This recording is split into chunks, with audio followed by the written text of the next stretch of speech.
ಅವರು ಯಾವುದೊಂದು ಕ್ಯಾಟರಿಂಗ್ ಹಾಲ್ ಕೊಡೋದಿಲ್ಲ. ಆ ಹಾಲ್ ಎಷ್ಟು ದೊಡ್ಡ ಹಾಲ್ ಆಗಿತ್ತು, ಪ್ಲಾಸ್ಟಿಕ್ ಬಾಟಲ್ ಬಳಸಿದ್ರೆ ಬರ್ತ್ಡೇ ಅಥವಾ ಏನಾದರೂ ಸಣ್ಣ ಸಣ್ಣ ಕಾರ್ಯಕ್ರಮಗಳು ಅದನ್ನು ಅವರು ಆ ಮನೆಯವರು ನಮ್ಮ ಮನೆಗೆ ಇವತ್ತು ನಾವು ಯಾವುದೇ ರೀತಿಯ ಪ್ಲಾಸ್ಟಿಕ್ಗಳನ್ನು ತರುವುದಿಲ್ಲ. ನಾವು ಇವತ್ತು ನಮ್ಮ ಮನೆಯಿಂದ ಹೊರ ಹೋಗುವ ತ್ಯಾಜ್ಯ ಶೂನ್ಯ, ಝೀರೋ.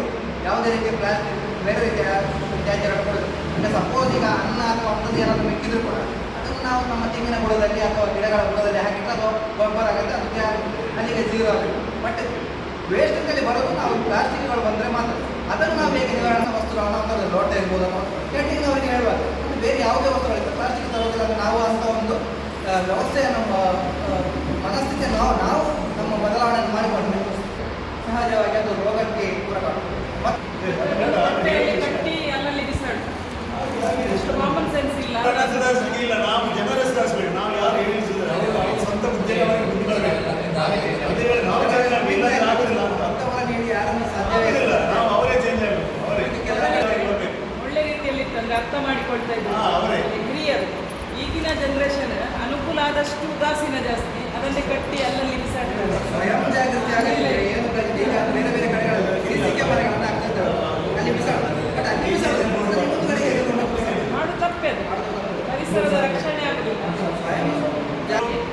ಏನಾದ್ರೂ ಕಸ ನಿಲ್ಸಿ ಏನಾದ್ರೂ ಜನರಿಗೆ ತೊಂದರೆ ನೀವು ಸರ್ವನಾಶ ಆಗಿ ಹೋಗ್ತೀವಿ ಅಂತ ಬೋರ್ಡ್ ಹಾಕಿದೆ ಪಂಚಾಯತಿಂದ. ನಾವು ಕೇಳಿ ನೋಡಿ ಸರ್ವನಾಶ ಪ್ಲಾಸ್ಟಿಕ್ನ ವಸ್ತುಗಳನ್ನು ಓದದೇ ಇಲ್ಲ ಸರ್ವನಾಶ. ನಾವು ದನಗಳು ಅಥವಾ ಪ್ರಾಣಿಗಳು 2-3 ಕಡೆ ಹಾಕಿದ್ದೇವೆ ನಾವು ಪಂಚಾಯತಿಂದ. ನಾವು 1 ವರ್ಷ ಆಯ್ತು. ಎಷ್ಟೋ ಕಡೆ ಓದೋದಿಲ್ಲ. ಈಗ ಭೂಮಿಯ ಅಡಿಯಲ್ಲಿ ಬೇರು ಹೋಗ್ಲಿಕ್ಕೆ ಆಗುದಿಲ್ಲ. ಹಾಗೆ ಉಂಟು ಅಲ್ಲಿ ರೈಟಿಂಗ್ ಅಲ್ಲಿ ಗಿಡ ನೆಟ್ಟರು ಕೂಡ ಆ ಬೇರು, ಸರ್ ಒಂದು ನಿಮಿಷ, ಗಿಡ ನೆಟ್ಟರು ಕೂಡ ಒಂದು ಗಿಡವನ್ನು ನಾವು ನೆಟ್ಟಬೇಕು ಅಂತ ಹೇಳ್ತೇವೆ.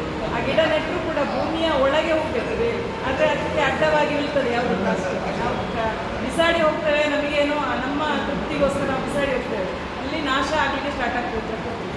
ನಮ್ಮನ್ನು ನಾವು ನಾಶ ಮಾಡಿದ್ದೇವೆ. 1000 ವರ್ಷಗಳ ಕಾಲ ಪ್ಲಾಸ್ಟಿಕ್ ಭೂಮಿ ಅಡಿಯಲ್ಲಿ ನಾವು ಬದುಕಿರುವುದು 100 ವರ್ಷಗಳು ಕೂಡ ಇಲ್ಲ. ನಮ್ಮ ಆಯುಷ್ಯ ಕಡಿಮೆ ಆಗಿದೆ.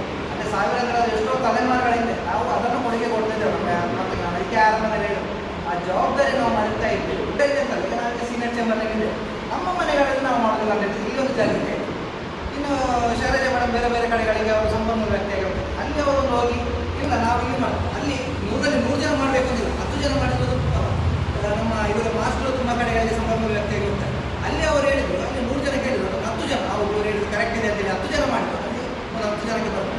ನಮ್ಮ ತಾರಂತ ಕೊಟ್ಟರು ಬೇರೆ ಬೇರೆ ಕಡೆಗಳಲ್ಲಿ ಸಂಸ್ಕಾರ ಕಾರ್ಯಕ್ರಮಗಳಲ್ಲಿ ಈ ಮಾಹಿತಿಯನ್ನು ಮಾಡ್ತಾರೆ. ಮೇಡಮ್ ಅವರು ಕೆಲವು ಅಧ್ಯಕ್ಷರು, ಅವರು ಪಂಚಾಯತ್ ಅಧ್ಯಕ್ಷರಾಗಿ ನಾವು ಹೋದಲ್ಲಿ 100 ಜನ ಮಾಡಬೇಕು ಅಂದರೆ ಈಗ ನೀವೇ ಹೇಳಿದ್ರು 400ರಲ್ಲಿ ಕೆಲವು ಜನ. ಬಟ್ ಅವರನ್ನು ಬಿಟ್ಟು ಬಿಡು. ಬಟ್ ಮಾಡಿದವು ಯಾರೋ ತುಂಬ ಜಾಗೃತ. ಸರಿ ಇವರು ಹೇಳಿದ್ರು ಸರಿ. ನಿಮಗೆ ಗೊತ್ತಿರ್ಬೋದು ನಾಗರಾಜ್ ಬಜಾರ್ ಅಂತ ಹೇಳಿದ್ರು, ನಮ್ಮ ಫ್ರೆಂಡ್ ಅವರು, ನೀವು ನೋಡಿರ್ಬೋದು ಅಡ್ಡಿಯರಾಗಿ. ಫಸ್ಟಿಗೆ ಅವ್ರು ನಿಲ್ಲುವಾಗ ಎಲ್ಲರೂ ತಮಾಷೆ ಮಾಡಿದರು, ಮರಲ್ಲ ಪಾಪನ ಹೋಗೋಣ ಅಂತ. ಇವತ್ತು ಅವ್ರ ಜೊತೆ ಎಷ್ಟೋ ಜನ ಸೇರ್ಕೊಂಡಿದ್ದಾರೆ. ಇವರ ಒಂದು ಪ್ಯಾಕೆಟ್ ಇಟ್ಕೊಂಡ್ರೆ ಸಾಕು ಅಷ್ಟು ಜನ ಬಂದು ಸೇರ್ಕೊಳ್ತಾರೆ. ಬಟ್ ಅವರಲ್ಲಿ ಮನ ಪರಿವರ್ತನೆ ಆಗಿದೆ. ಆಗತ್ತೆ ಸರ್. ಅದು ನಾವು ಯಾರನ್ನು ಕೂಡ ನೀನು ಆಗಲೇಬೇಕು ಅಂತ ಹೇಳಿದ್ರೆ ನಾವು, ಬಟ್ ಅವ್ನಿಗೆ ಯಾವತ್ತಾದ್ರೂ ಒಂದು ದಿವಸ ಮನಸ್ಸಿನೊಳಗೆ ಬಂದೇ ಬರುತ್ತೆ. ಪ್ಲಾಸ್ಟಿಕ್ ಅಂತ ಪಾಯ್ಸನ್ ಏನಿಲ್ಲ ಅಂತ ಪಾಯ್ಸನ್